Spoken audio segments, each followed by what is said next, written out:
Ayer se confirmó un nuevo fallecido por COVID-19 en nuestro país. Además, un supermercado de Las Condes cerró sus puertas luego de que una mujer que debía estar cumpliendo cuarentena en su hogar por estar contagiada de COVID-19 intentó ingresar al recinto. Para conversar sobre este tema tomamos contacto con el subsecretario de Prevención del Delito, Juan Francisco Gali. Muchas gracias por estar en contacto con nosotros. Lo vamos a entrevistar junto a José Luis Repening. Buenos días. Buenos días, Priscila. Buenos días, José Luis. Mucho gusto, subsecretario. Bueno, ¿cómo estamos cumpliendo, digamos, y cuál es el balance que usted puede hacer después de lo que vimos el fin de semana, digamos, respecto de el cumplimiento de las cuarentenas, la seguridad pública, que es muy relevante también, subsecretario, no solamente en las comunas que están en este minuto en cuarentena, sino que en general, podríamos decir, si se está cumpliendo o no los protocolos que son importantísimos y que ha dictado la autoridad. Sí, la verdad, José Luis, lo que hemos hecho con el ministro es estar verificando permanentemente el nivel de cumplimiento de la cuarentena. Ustedes lo han visto, hay patrullas militares, hay fuerzas policiales, de carabineros y de la PDI custodiando justamente el cumplimiento de la cuarentena, porque aquí es necesario destacar lo siguiente. La cuarentena está pensada para resguardar la salud de las personas y especialmente aquellas personas que hay un mayor número de contagio de COVID-19 y que por lo tanto la recomendación inicial fue quedarse en la casa, pero en aquellas zonas donde ha habido aumento de contagio se ha establecido una cuarentena obligatoria en esos lugares, con la sola excepción de aquellos trámites que sean esenciales para el abastecimiento de la población y para la continuidad de servicios esenciales. Y por eso mismo destacar y valorar que la gran parte de la ciudadanía ha respetado la recomendación de la autoridad y en los casos en que tienen obligación de cuarentena se ha respetado esa cuarentena. Lo que sí, eso sí, nosotros vamos a ser muy duros, vamos a ser inflexibles con aquellas personas que debiendo guardar cuarentena obligatoria, portar ellos el virus, vamos a ser inflexibles en aplicar las sanciones que establece nuestro Código Penal. El artículo 318 de nuestro Código Penal contempla un delito específico para esta situación. Aquella persona que ponga en peligro a la salud pública por infringir las prevenciones que ha establecido la autoridad sanitaria justamente en tiempo de epidemia o de catástrofe, está sancionado con penas de presidio que van de 61 días a 540 días de prisión o multas que van de 300.000 a 1 millón de pesos. Por lo tanto, en ese sentido, vamos a ser muy inflexibles en aplicar esa sanción y así lo hemos demostrado cuando presentamos la querella respecto de esta persona que, incumpliendo la cuarentena obligatoria, producto de que ella estaba contagiada por el virus, nosotros presentamos una querella y vamos a hacer vamos a impulsar esta acción con mucha fuerza para que resulten sanciones efectivas. Subsecretario, ahora la ley es muy rigurosa en esto, pero también se da en el marco de una persona que está infectada. ¿Cómo se debe proceder? ¿Esta persona se tiene que ir a su casa una vez que ya pueda, por ejemplo, concurrir a los tribunales cuando comienza este procedimiento judicial? Y para dejarlo súper claro, ¿de qué va a depender el nivel de la pena o la multa? Porque me imagino que una persona que estando consciente que está infectada de COVID-19 y se va a pasear a un supermercado en donde puede contagiar a muchas personas, es distinta la pena que va a recibir a otra persona que también fue sorprendida el fin de semana, en donde no estaba cumpliendo la cuarentena y estaba al interior de su vehículo. ¿Ahí hay una diferencia o finalmente a ellos se les puede caer las mismas penas de la ley? A ver, yo distinguiría muy claramente entre lo que son las medidas sanitarias propiamente tales y las medidas penales.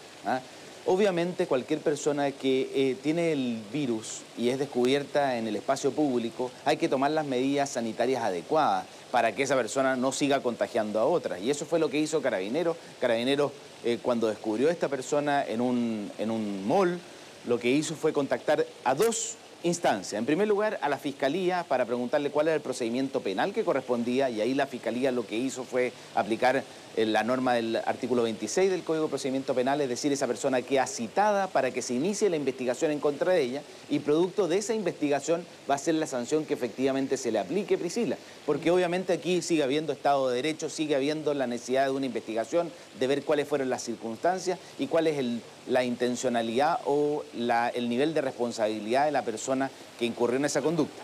Otra cosa completamente distinta, y así también procedió Carabineros, es llamar a la autoridad sanitaria para ver cuáles medidas preventivas hay que tomar respecto a esa persona que está contagiada con coronavirus. Y por eso mismo, ustedes vieron, se contactó al administrador del supermercado que está en los alrededores y se contactó a la administración del centro comercial, de tal manera que ellos tomaran también a su vez medidas preventivas. ¿Cuál va a ser la sanción que finalmente se aplique? Bueno, eso obviamente depende de la Fiscalía y de lo que resuelvan los tribunales, pero nosotros en nuestra querella lo que pedimos es que se apliquen las sanciones más duras, porque aquí hay una actitud totalmente irresponsable, totalmente temeraria de esta persona que cuando, conociendo su condición de contagiada, concurre a un lugar donde claramente pone en riesgo al resto de la población. Subsecretario, ¿qué pasa con las personas que quieran salir de la región metropolitana? No necesariamente dentro de las comunas que están con cuarentena, o una persona que tampoco esté en cuarentena y quiere ir o necesita ir, por ejemplo, a la región de Valparaíso. ¿Cómo funciona? ¿Cómo tiene que operar esa persona? A ver, son circunstancias completamente distintas. Yo creo que en eso el ministro Jaime Mañalich ha sido muy claro, y con la subsecretaria Daza, que se han ido tomando medidas que van restringiendo la libertad de acuerdo a quienes se han presentado mayor número de contagios. Y por eso tenemos 7 comunas de la región metropolitana, 2 comunas en la región de la Araucanía y desde ayer también una en la comuna de Osorno en Los Lagos y la comuna de Chillán y Chillán Viejo en Ñuble, que están sujetos a cuarentena. Es decir, las personas que viven en esos lugares tienen que guardar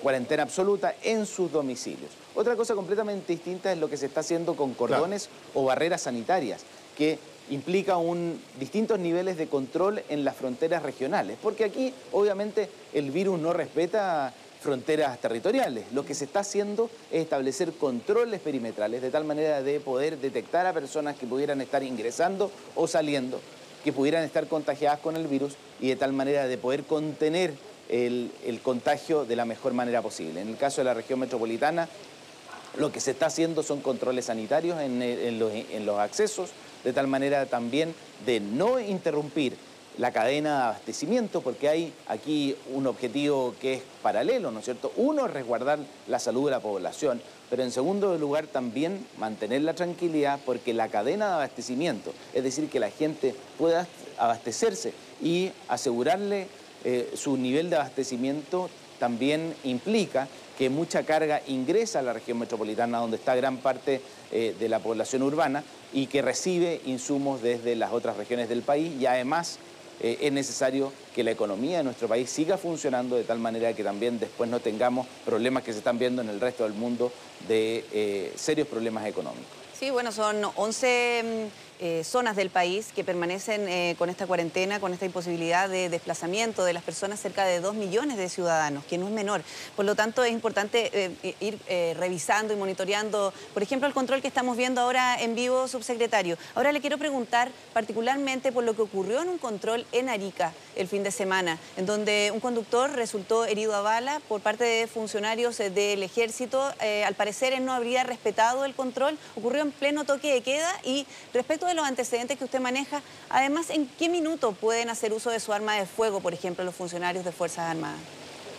A ver, efectivamente, Priscila, los antecedentes preliminares que se manejan es que una persona que evadió en 2 oportunidades el control de las Fuerzas Armadas y que por lo tanto lo pone en una situación en que lo hizo que las Fuerzas Armadas tuvieran que recurrir a sus armas de servicio para detener a esta persona. Incluso por los antecedentes preliminares que se tienen, la persona habría embestido en contra de las fuerzas militares que estaban haciendo el control. Tanto es así que esta persona ni siquiera se detuvo después de haber recibido los disparos de las fuerzas militares, sino que solamente se tuvo conocimiento de esta herida cuando concurrió a un recinto de salud. Y por lo tanto, creo que aquí lo que hay que esperar es la investigación. Ahora, lo que el fiscal en primera instancia ha determinado es que se actuó bajo la legítima defensa y que por lo tanto correspondía hacer uso de la fuerza, del uso de la fuerza por parte de las fuerzas militares en este caso. Respecto a cuándo corresponde, Priscila, obviamente esto ya fue regulado, incluso fue muy conocido públicamente cuando el Ministerio de Defensa emitió un decreto en que reguló las reglas de uso de la fuerza de las Fuerzas Armadas, y eso es muy relevante porque está claramente protocolizado cuándo se puede hacer uso de la fuerza por parte de las fuerzas militares y obviamente por parte de las fuerzas policiales. Y en este caso se daría la situación de la legítima defensa, es decir, personal que al ser atacado y arriesgar su vida como consecuencia de la evasión de un control en circunstancias de toque de queda, es decir, cuando una persona solo podía estar circulando en circunstancias excepcionales, se habría hecho uso de arma de fuego.